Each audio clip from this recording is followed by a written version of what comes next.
Hey everyone, in today's short video we'll be discussing about the difference between client-side rendering and server-side rendering with the help of a very simple timeline diagram of both of the rendering methods. So starting with a little bit of an overview, in the early days of the web, which primarily used PHP servers, web pages were always rendered on the server side and then sent to the browser whenever the client requested them. To create a more dynamic website for modern day requirements, we moved to client-side rendering, with the rendering of the web page shifted from the server to the client, a trend which was spearheaded by frameworks like React and Angular.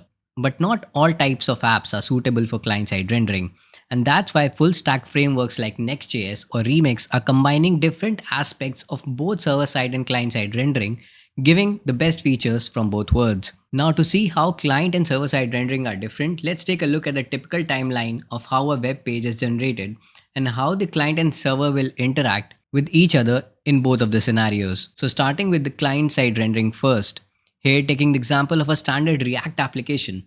Once the user requests for a web page, all the server sends back is an empty HTML page, which usually is named as index.html. As you might remember from any of the standard React boilerplates that you might have created. Now server also sends back the necessary style sheets and the JavaScript bundle.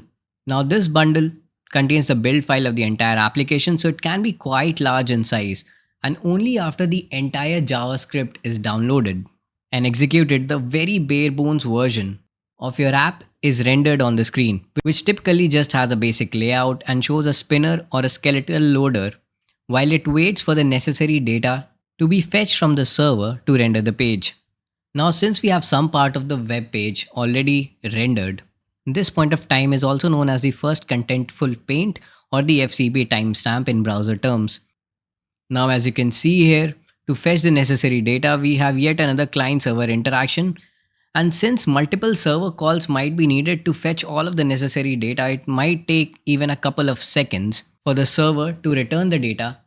And only then, when all of the data is returned, React does the job of populating the data into the components and the complete render of the page is finished. Now this point of time is also known as the LCP or the largest contentful paint, as it is the time that the web page took to show all of the relevant content to the user. And only at this point of time will you consider your app to have been fully loaded. As you can see here, the main problem with client-side rendering is the fact that it leads to slow initial page loads, because first we need to download the JavaScript bundle, and only once the bundle has finished downloading, we will have access to the necessary JavaScript required to fetch the data so that the components could be finally mounted completely. So these client-server interactions typically slow down the entire experience of the user initially and is one of the main pitfalls of client-side rendering and single-page applications. But the major upside of client-side rendering here is that the page becomes interactive as soon as the JavaScript is downloaded. And you do not have to make any further server calls to fetch any more JavaScript files. Now let's see how server-side rendering works. In the case of server-side rendered websites like the one we can create using Next.js, which is one of the most popular full-stack framework built on top of React. Here, once the user requests for a page, the server first starts by fetching all of the relevant data needed for the page. The server then takes the data, generates the page and sends the finished HTML markup back to the client. So this time when the page first reaches the client, it already has all of the content that the user is interested in. Therefore, here the largest contentful paint is also equal to the first contentful paint, which is much earlier compared to the timestamp of the client-side rendered web page.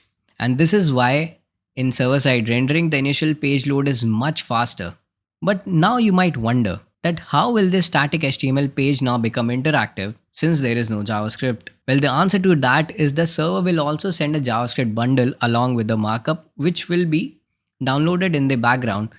And once it's downloaded, it will make the page interactive by a process called hydration. Now we will learn more about hydration in the upcoming videos, where we'll learn to implement server-side rendering using Node and React so that we can get a good idea about how Next.js works under the hood. So stay tuned to this channel for more such content around Next.js and server-side rendering, and I'll see you guys in the next video.